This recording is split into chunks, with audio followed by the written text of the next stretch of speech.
toward the one, the perfection of love, harmony, and beauty, the only being, united with all the illuminated souls who form the embodiment of the messenger, the spirit of guidance.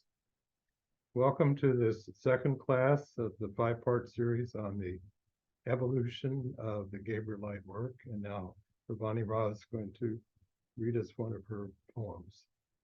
So our topic tonight is consciousness. And this poem is called Your Forever Self. My darling, I see you turning in your sleep, searching for something. You cannot see it from that vantage point that you're used to. Let your sense of self sink back into the rich soil that nourishes and grounds you. Open your beingness to embrace all those whose essences you have ever sustained you and call you beloved. You lose nothing of yourself in this embrace, but gain all the layers that resonate your heart's song. Gather up the glimmerings of times before and times to come, and those blessings of winged beings. Begin to feel the tempos and vibrations of radiant realms. Now do you begin to sense the rhythms of your forever song? Have you climbed into the feather bed you created with loving buddies in the time that lives forever? Have you set aside that small, cramped story and begun to live as your forever self? So the topic of consciousness. This is a topic that we could spend a very long time trying to expand on. And scientists these days are trying to, and philosophers are trying to really understand what is the phenomena of consciousness. Is it something particular to the organ of the brain? Is it something different? How does it come about? All sorts of questions arising about it. But even the consciousness that I think the scientists are studying is a very, very limited aspect of what consciousness actually is. So we're going to be exploring tonight different degrees of consciousness, different levels of consciousness, different directions of consciousness. We might even say different dimensions of consciousness. And we're going to work towards something that we call in the Gabrielite work multimodal consciousness, which is the ability to be able to be conscious of multiple levels of reality on which we exist. But we need to start on a more basic level. So let's take a look at what consciousness usually is most of the time for most of us.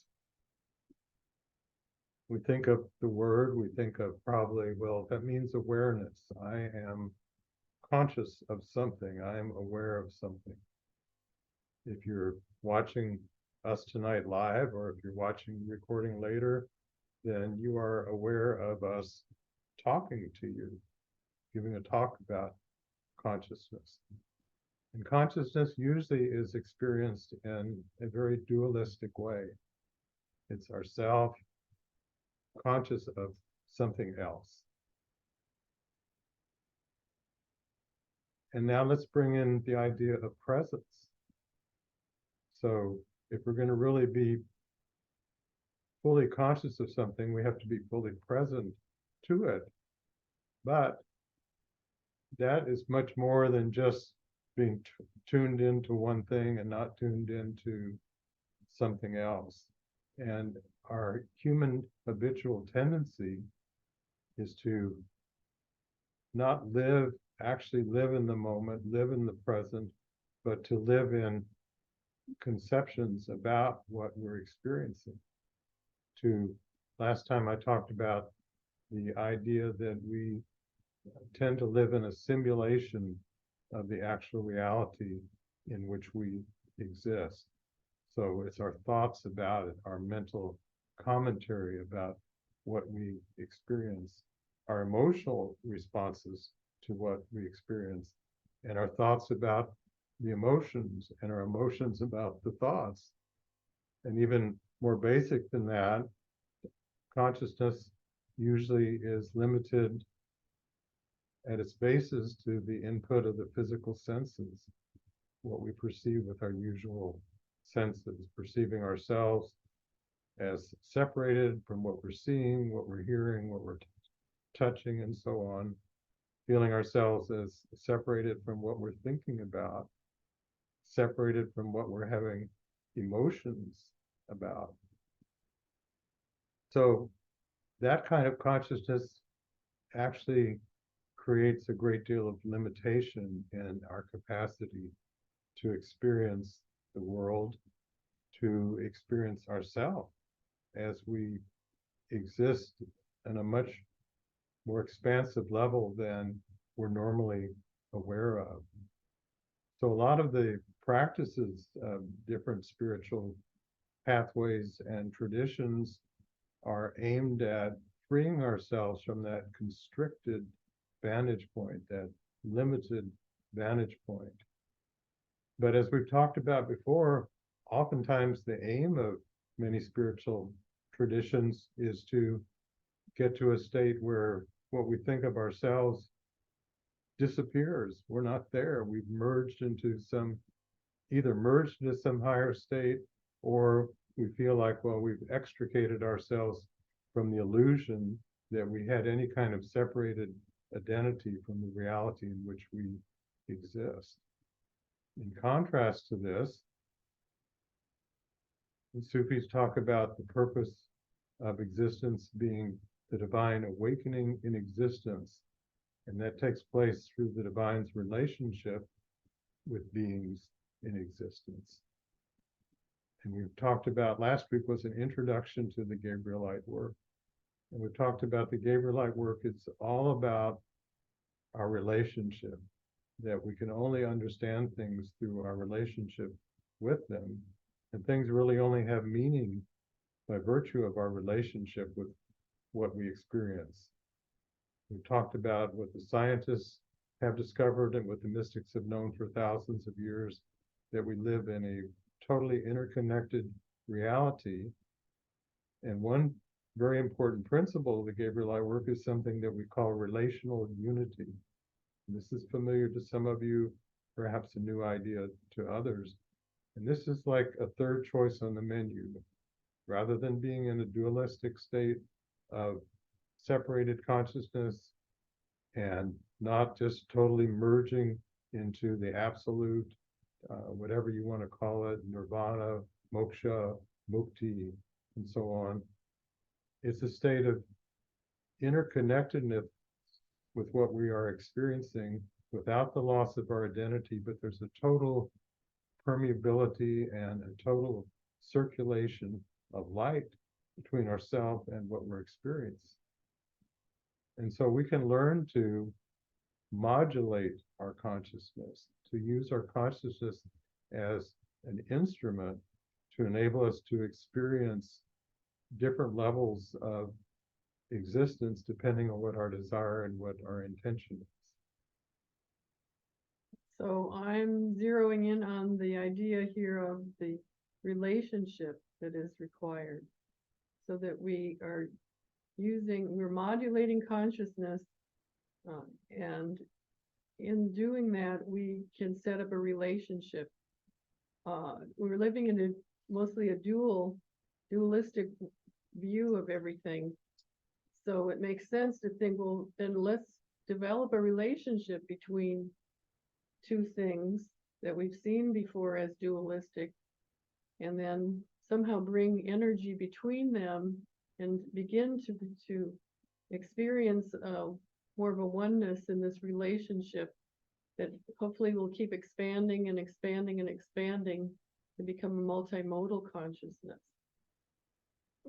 So some of the ways that Pir Vilayat would teach would be using this word toggling. We'd toggle between two different things. And the goal then was to somehow bring the relationship between these two things. You want to say any more about that? I have a practice. Yeah, just a little bit. Okay. So there's steps in this process. And Gabrielite was very much into talking about the different stages because we can't just skip to the finish line without learning the skills that are required. And so the toggling, for instance, some of the practices we're going to do tonight, we've said before what Hazrat Inayat Khan has said, that the human being exists on every level of reality, all the subtle planes, all the subtle realms, and yet our awareness of these realms is usually dormant and latent. And so we have to begin by first awakening subtle senses to become aware of a different, what we might call different vibrational level of existence. And then with practice, we can experience the toggling, the circulation of life between that aspect of our being and our manifest aspect. And first we feel that's something different from us, separated from us. But then with practice, we discover it's really just another aspect of our being we had not been aware of. So we start with this toggling, but then at a certain point, we experience both sides simultaneously as being a part of our true being. So here's an exercise that we can experience together tonight, and it'll be uniting two of these things, and hopefully getting a circulation going. So as you probably know, and some of you have been Sufis for quite a long time, the Sufis have a special place for the heart chakra, and we think of the heart chakra as much more than just one point. We include two places on the side of the heart, and then there's other parts also, but we're just going to speak about those tonight. So one aspect of it, and when I point to this area, to me, this is my right side. So why don't you use your hand and point to the right side? So that in this area, this is a latifa, or like a chakra, but this is the way we name them in the Sufi tradition, the latifa, ruh. And this one, and then another latifa on the other side is qalb. That's if you want to use your left hand and designate that, because that's an area we're going to be working with. All right, so these are two of the different latifa, or lataif is the plural, and there's energy, special energies that are associated with these. Excuse me. One reason we do that is if we're thinking of ruh as the celestial energy, it's about the angels and about the aspect of that being that faces the divine and sings hallelujah, hallelujah, but is not connected very much with the manifestation. But it's so beautiful and it's so healing and so purifying and so full of light.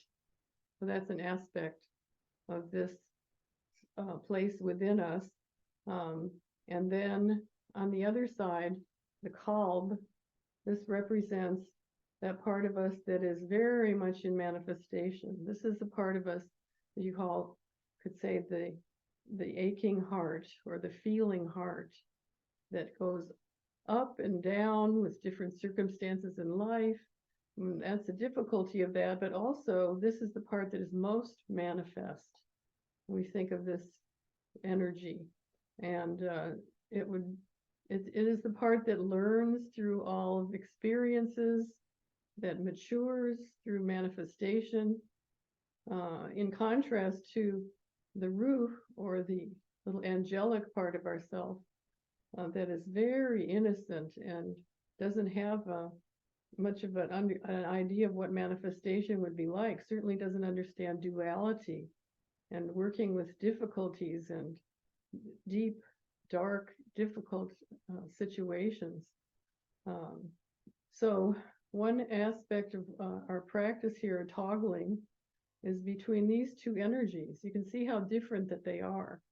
And one way of doing toggling is to breathe in one side or one aspect and breathe in and focus on that area, and then focus on the other area, and then you breathe in, is the exhale in that area, and then breathe in. So you're doing a breathing from one side to the other. And like Azarbash said before, this is one way for us to work with multimodal consciousness, where you can't just all of a sudden feel all of it at the same time, like try to feel all of the latifa or all of the chakras at the same time. That's very difficult. But we can try to feel this energy on one side and the other. Another thing about these two is there's so much that one can gain from the other side. Imagine that we have this very innocent being, an angelic part of ourself that really knows very little but Alleluia, and seeing light and just feeling the jubilation of the heavens, compared to this manifest being who has been in life and is, willing to go to this most difficult situation, including evil and death and separation, duality, and learn from that situation. So this side could really learn from this side, but this side could certainly, talk about our manifest self now, could really benefit from a little of the light, the brightness and joy and jubilation of the angel in the heavens. So imagine now is this opportunity to experience the other side, another latifa from one to the other. So how is this done? So what we do, again, back to the breathing, so we can breathe in and imagine that we're breathing in the heavens. I'll just do this and then show you, and then now you focus on the other side, thinking of the manifest being, the manifest side of ourself in life, and exhale, bringing all of that beauty of the light and the heavens to this other side. Now you inhale on the side of manifestation, the calm, and exhale, bring this maturity and strength to the other side of the angel.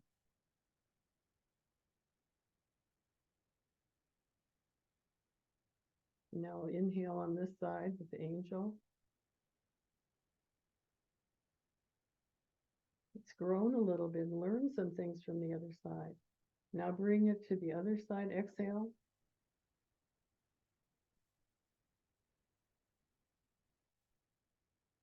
Now inhale on this left side. It's grown some things too and benefited from the other, and breathe to the other side, back to the angelic Ruh. Let's do it about 3 more times. Every time sharing a little bit more, gaining a little more.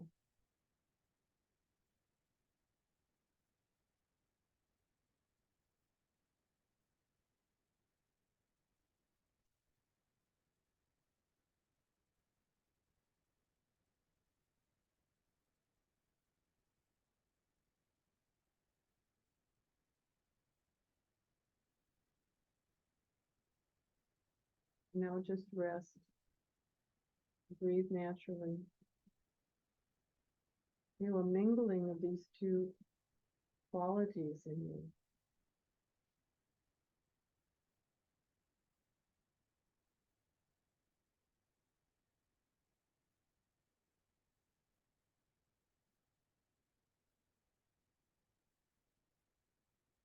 When we experience these things, we're really experiencing from what we call the meeting place. It's a place beyond manifestation and beyond in either any of the latifa even. It's a place where all can meet, and that's really our goal, is to be able to expand but from this place that is no place, it is said.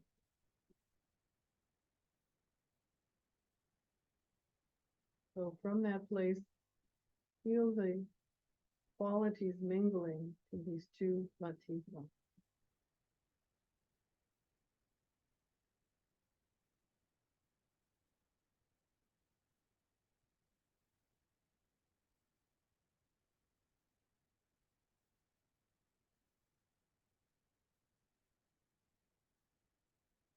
As we say, a light upon a light.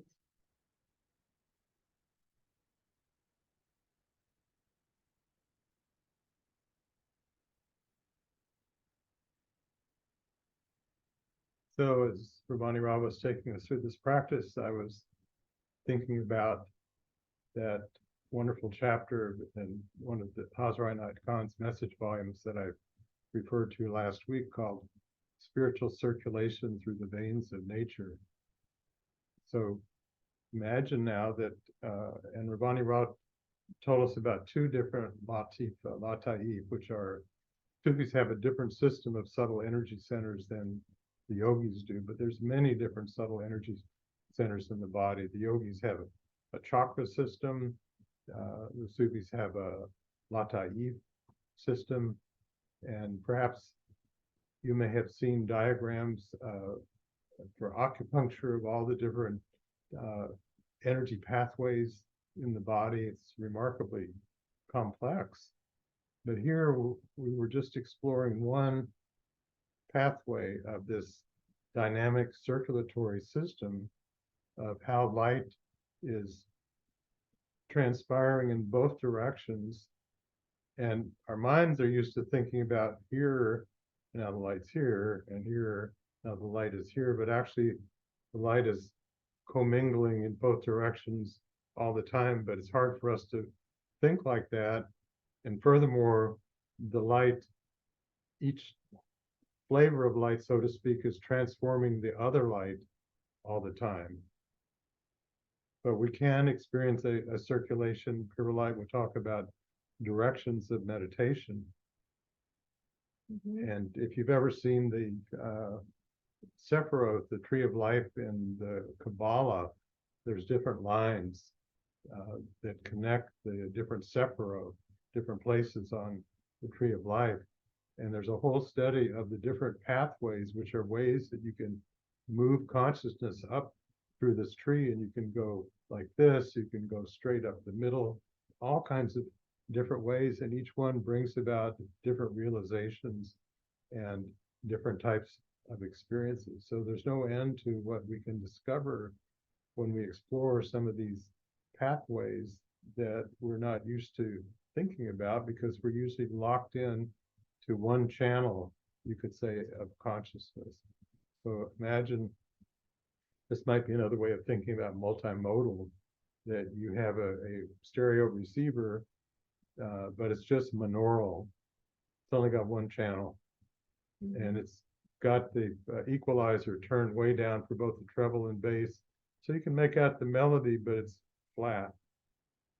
Now, as you turn that equalizer and you bring in more frequencies of the treble and the bass, well, that's great. You know, it opens up some more. But now imagine there's different channels that you can open up, the angelic realm channel. We're going to do a practice a little bit later about the jinn realm, the channel for experiencing pure spirit and so on. And imagine you open up one at a time and you experience its connection to your manifest self.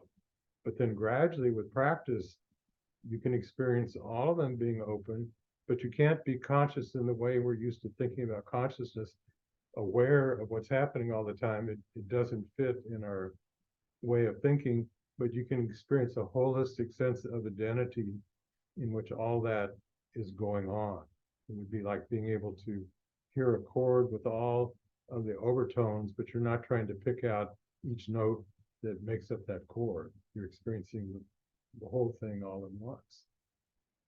So I'd like to bring in another aspect of consciousness. So there's directions of consciousness, and so there's the direction in which we can experience more and more of the transcendent aspects of our being. But there's another direction in which we can experience more of the cosmic aspect of our opening up our connections with different anything, beings, things in nature, and so on, in manifestation, and experiencing this twofold circulation of light going on. So we could say there's the spatiality, if that's the word, aspect of consciousness. But then we can also think about the temporality aspect of consciousness. Well, we experience bits of this very often. We don't perhaps think about it. So we think about things that happened in the past that either were troubling or maybe they're wonderful, and we're just replaying the tapes.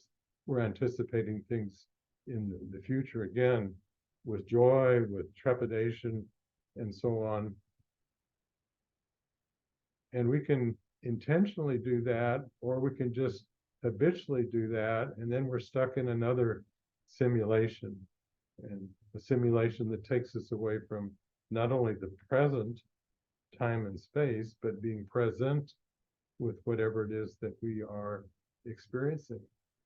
So consciousness can kind of run away with our experiences, but we're used to that. And so we think about, well, that's just the way it is.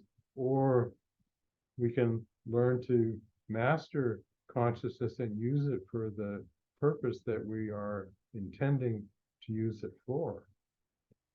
And that applies to how we're present with something. That applies to what happens in this place that Ravani Ra was referring to, the meeting place, the interface between ourselves and what we're experiencing, what the Sufis call the Barzakh, which we introduced last week, Barzakh. It's this in-between state in which the relationship can really unfold and something can emerge from it. So if we're totally separated in a dualistic state from what we're experiencing, not a whole lot's going to go on. You know, we'll have our thoughts about it, our projections, and let's say it's with another person, same thing on their end. But if we're in a connection of relational unity, and now we come to this meeting place with them, we still very much have our sense of identity, but now, as I mentioned earlier, there's this circulation, there's this permeability, and now new possibilities arise that become available to our consciousness. Things that we didn't realize were possible before, that now we can give a certain direction to. Oh, good. So I loved hearing about the sharing the different directions, and I'm thinking now too about that when something is in this state of relational unity, it's like it's brought into the whole network, the whole all the connections, so that if I'm experiencing something, let's say I learned something, and I'm so joyful about what I've learned, that when I know that I'm connected to everything, then I really, all the others, depending on the realization, can also feel what I'm feeling. So it's that idea that, what we achieve then help all of humanity, and hopefully all of consciousness, all beings. The way that can happen is through relational unity, because we ourselves are experiencing it and we're experimenting with it, but this is the way that not only can something be saved in space, communicated through space, what we think of as things far away from each other, but also through time, so that we're experiencing, and it doesn't feel like we're stretching out somewhere. It's just that it's all happening in this one place. So an association that came from that is the way that we work with spiritual practices, like the Sufis work with Wazaif, the divine names, such as the name for beauty, joy, compassion, and so on. And we could think of each of these names as a kind of a overlay that we apply to our consciousness to enable us to have a modality of relationship that takes place through that quality, let's say through beauty. So when and not next week, which will be the heart, but the week after, our theme is going to be Tawil, which means relational unity, seeing that which transpires behind that which appears. But I'll just give a little tidbit now. So let's say we're sitting with a beautiful rose and we're experiencing this relational unity, and now something is opening up through beauty that's revealed to us about the rose. So consciousness is kind of the what enables us to have an experience, the overlay or the juice, you could say, nature of the juice that circulates through the light is beauty. And by that experience, something opens up on both sides. So we've talked in the initial class in the Gabrielite work about there's many, many different aspects that we can parcel out, such as relational unity and so on. Fractals is another one. And we could take any of these, but we can see how that is related to other aspects. So they're not separated, they're just different ways of kind of zooming in. So we can tie consciousness into presence, we can tie the circulation into light, we can tie this into relationship, we can tie it into a direction of consciousness, a different vibrational state of being, and you can pick whatever you like. You can enter through any of these and a deeper wisdom will open up. It's just a different way of going about it. So I think it's important when we're working with spiritual practices to realize there's so much more to what's going on than the way we conceptualize what any particular practice is about. So initially we tend to begin with working with a practice in a dualistic sense. I'm working with this divine name of fill in the blank, and this divine name is having an effect on me. That's when we're starting stages. Start somewhere. But then after a while, we come to realize that there's this dynamism that's going on through the quality, through ourself, and through whatever it is that we're experiencing. And you can't really separate out any of the parts. They're just kind of different ways of highlighting the way this experience is taking place. But all of this takes place in a place of meeting, takes place in an interface. And by means of coming to that interface, something opens up that wasn't possible. This is something we've talked about before, and I'm sure we'll talk about again. Wasn't possible from either side, from our manifest side, from what we think of as the divine side of things. Couldn't happen from either side by itself, can only take place through the relationship.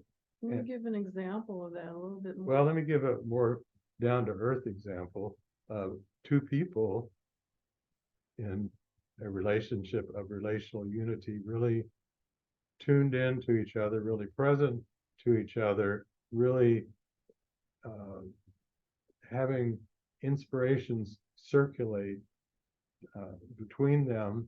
Then new inspirations open up that neither person, either of us, could have come up with just by ourselves. Each of us could maybe come up with lots of great inspirations, but there's wisdom that could only take place by the interfacing of the unique wisdom that each of us has access to, that when we put those possibilities together, now something can be revealed that wouldn't have happened from either of us separately. And furthermore, what's revealed was not something sitting up in the Akashic record somewhere. It was not there before. It was emergent and it manifested as a result of this modality of relationship. And each of us is capable of having experiences like that with other people, with things in nature, even with inanimate things. And again, here's another, mix in some ingredients. We talked about everything being Gabriel, seeking to announce its unique divinity. Well, it isn't just a broadcasting, okay, I'm the unique divinity of Azarbash, here I am. It's the each of us revealing a unique way of relationship with what we're experiencing. And through that unique relationship with what we're experiencing, something emerges from that on both sides, from ourselves and from what we're experiencing, that wouldn't have happened otherwise, because whatever it is that we're experiencing has its own unique modality of relationship of divinity. And it takes that connection of relational unity for that to kick into gear.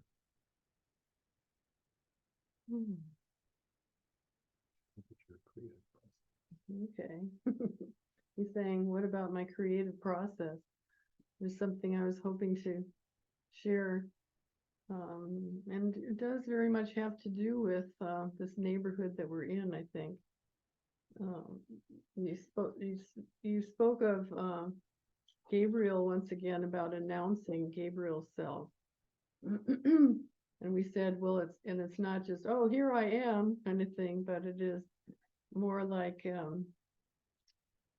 shining that uniqueness that aspect has. Let's say it's a bird, and you hear a bird singing its heart out, you'd say, it's just gorgeous sound of that bird singing.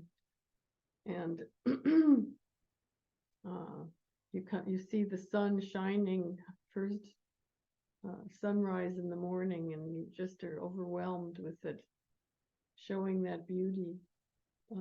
And if we look at it in terms of this dualistic relationship, in other words, a separate thing from yourself, and just looking at it, there's an experience, and it could be a good experience of that sun. But if you're experiencing it as if there's no separation between you, it is just this one being that is emerging, that is seeing it through you, and that is being the sun that is being seen.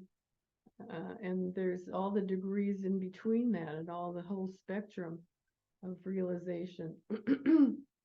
So in the creative process, I respect many of you all that have your creative processes. And I feel like that all of us respond often to, let's say that I'm painting, to what the paint is actually doing on the paper. The paint and the paper, they're announcing themselves. This yellow is now announcing itself as it combines with blue. And now we have green is announcing itself. It's often a relationship of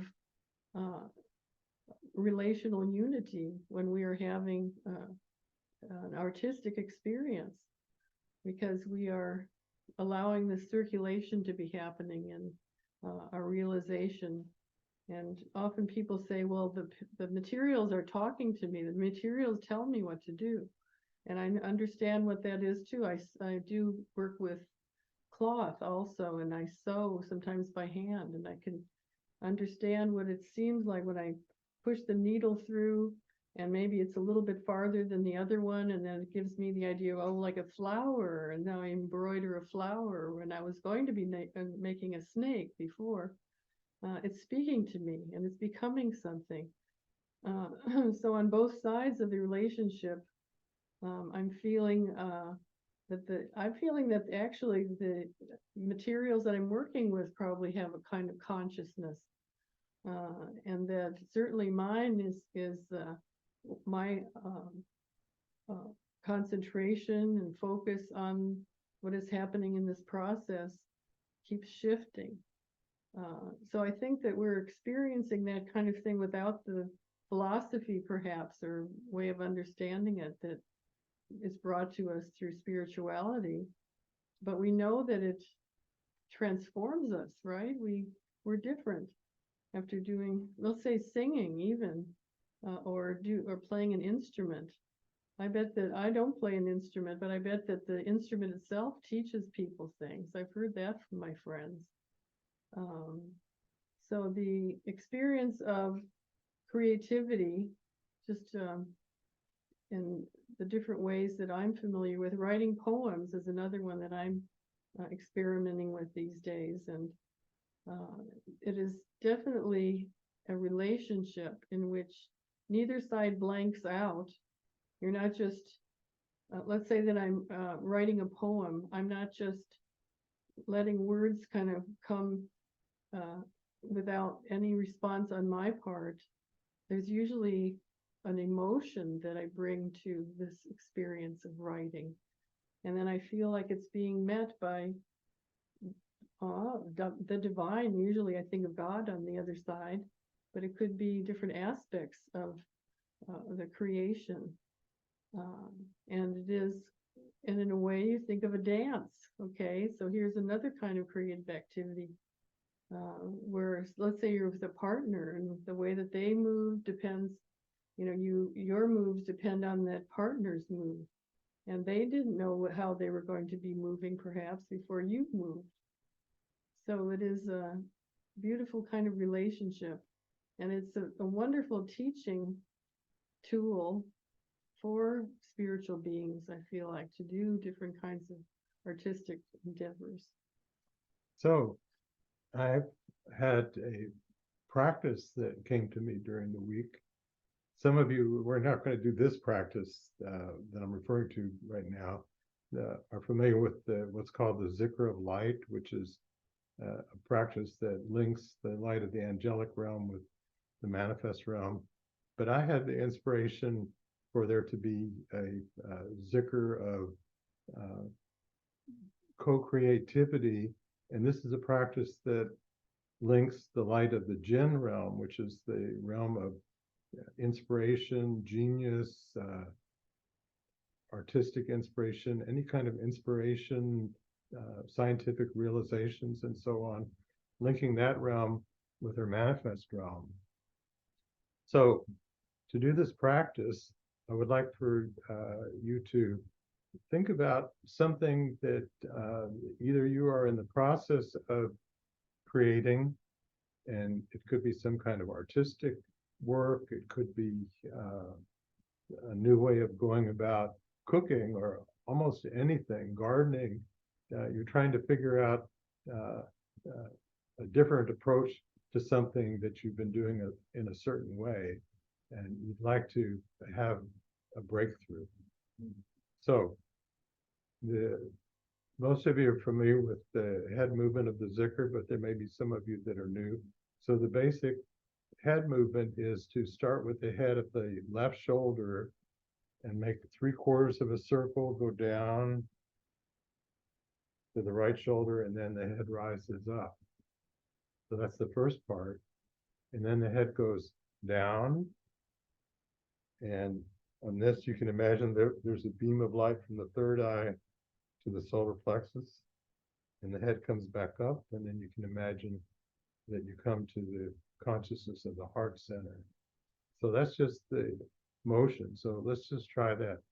Left shoulder, slowly down, right shoulder, up,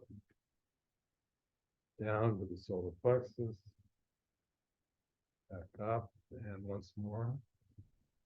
Left shoulder, down, right shoulder, up, head down, and up to the heart. So for this practice, as the head goes around the 3/4 of a circle, you're just kind of surveying your current state of affairs with whatever it is that your creative venture, what you're looking for inspiration in. So this could be, okay, this is what I know so far, and this is what I'm ideas that I have, maybe possibilities. But then as the head goes up, you're imagining that you're reaching into the light of the jinn realm. And the Sufis say that we continue to exist on this realm. Our soul passed through all the realms on its way to manifestation, but we continue to have a jinn body, an angelic body, as well as our physical body here. And usually we're not aware of these other realms or bodies that we have. So we're going to just imagine that we can access this realm of creativity, genius. Mm-hmm. Now, as the head goes down, I'm going to suggest a couple of divine names that we can work with. And the divine name we're going to be thinking about, this is called the fikr on the breath, is Khalik, Khaliq. Khalik means Pir Vilayat described it as creatively fashioning the light of our subtle body. So imagine now, as the head comes down to the solar plexus, you're thinking Khalik, and you're bringing this light of the genius realm of inspiration to the solar plexus, and it's infusing your manifest being. So it's bringing this new inspiration to however you had been imagining what was going to be next with whatever you're in the process of creating. And now as the head comes up, the practice is Khabir, Khabir. And this is described as the wisdom that's gained from life experiences. It's the returning light. It's the light that returns to the divine, what's gleaned from our experiences in our life, in the world, where that light that descended has now been augmented and enhanced by what's been gained from our experience. So you're experiencing now this interplay of the descent of this light of the jinn realm of genius and creativity infused into your manifest self, and the head comes up on Khalik. You're returning back to the jinn realm, the wisdom that's been gained. So the effect of that is that you are contributing something to the jinn realm that brings a further inspiration to the jinn realm that wasn't possible except by virtue of the wisdom gained from your experience in this dynamic creative process. So you've now given new food for thought, so to speak, to the jinn realm. So the next time you do this practice, well, first of all, when the head goes back in the circle again, and you're surveying the state of your creative process, now there's been fresh inspiration infused into it. You're just kind of teeming with possibilities. And as the light goes down on Khalik, now this light that descends has got more to it than the last time you did it, because you've added to that light and its possibilities on the last repetition. And as the head goes up, once again, you're bringing something back to the jinn realm. So it's continued to augment every time you do this practice, augmenting what you're aware of in manifestation in this creative process, augmenting the possibilities of further inspiration coming from the jinn realm into your idea. So there's this dynamism, like Ravani Ra was talking about. It's not just you're opening up this valve and okay, here comes this inspiration down and you don't have much to do with it. You have a lot to do with it. Okay, so to do this practice, don't worry about the breathing. Just bring your head in a circle. You're surveying this creative, whatever it is that you're working on. Head goes up and you're bringing your awareness into the light of the jinn realm of genius, creativity. Head goes down and just think Khalik, the fashioning of the subtle body infused now with this creative possibilities into your manifest self. Head comes up on Habir, and now the wisdom that's been gained from this infusion that's returned. So do this at your own rate. Do it slowly though. So just watch. It's like this, and I'll talk you through it the first time. Left shoulder down, right shoulder up into the consciousness of the Jinn realm of genius.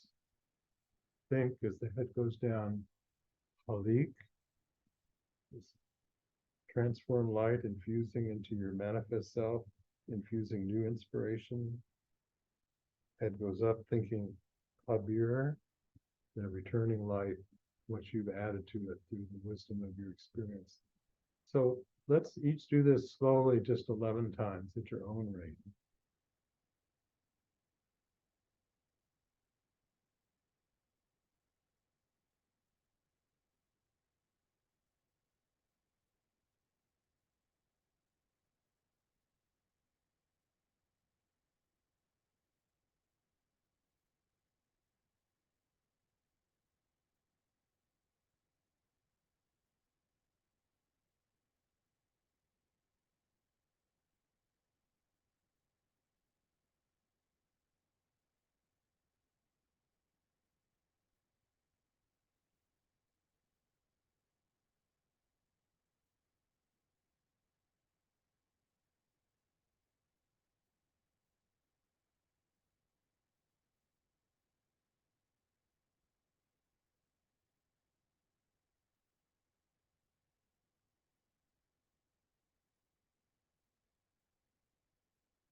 Now I'd like to read you some from Pir Vilayat. I think it's very much related to this.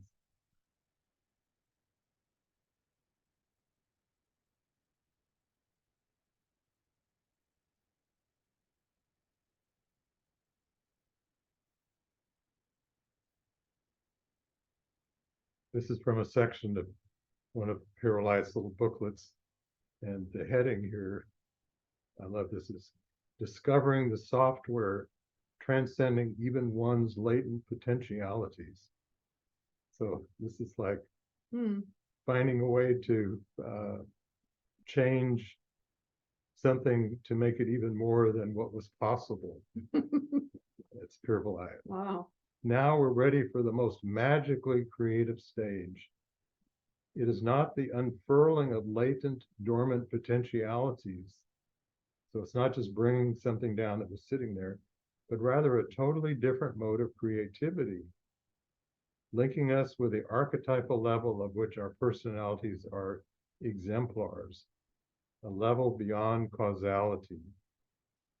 The difference between our latent qualities lying within, ready to be unfurled given favorable conditions, and the unlimited all possibilities inherent in what we might call the software of the existential reality could be illustrated by the difference between the continual recycling of the seed through the plant as compared with its mutation. In its recycling, the seed is subject to determinism, causality, but the variables presiding over its mutation are infinite and hence unpredictable. This could be, again, demonstrated by the fact that while every cell of our body carries the code of our whole body, the cells of our immune system are open to develop unforeseeable faculties ad infinitum. Such is genuine creativity. It is unpredictable and hence involves levels of reality beyond the known. We find evidence, the pull of the future, that is exploratory rather than a push of the past. In fact, we are referring to a state that is neither initial nor forthcoming because it transcends the arrow of time. Would you read that part just Yeah. at the end? We find evidence that the pull of the future that is exploratory rather than the push of the past, insofar as it determines the present. In fact, we are referring to a state that is neither initial, in other words, it's not programmed and here you go, this is what's going to happen, and it's not forthcoming. It's not, well, you're moving towards this thing that's just waiting for you to get there. It transcends the arrow of time. It's taking place through a different, you could say, modality of reality in which now there are possibilities that were never there before until you brought your uniqueness to the situation and came to that relationship with your manifest self, your transcendent self, yourself, something in manifestation in the cosmic dimension that now opens up possibilities that didn't ever exist before. This is so amazing. And if you need something to turn your light on to give you a sense of purpose and excitement about the possibilities of your life, I can't think of anything better than this. What we think of as God, the old notion of God, can't possibly know or have pre-known what you are going to become. And that's the delight of you, and that's also the delight of what we think of God, to discover the not yet even conceived of possibilities of what can be. And so this is a little tie-in to our very last class, which we call the Sophianic function, which is participating in the human divine co-creative process. But we started tonight talking about consciousness either being something that keeps us locked in a simulation, a constriction, or a vehicle that enables our beingness, our soul, to soar to as yet unknown, unrealized, uncreated possibilities. You pick which one.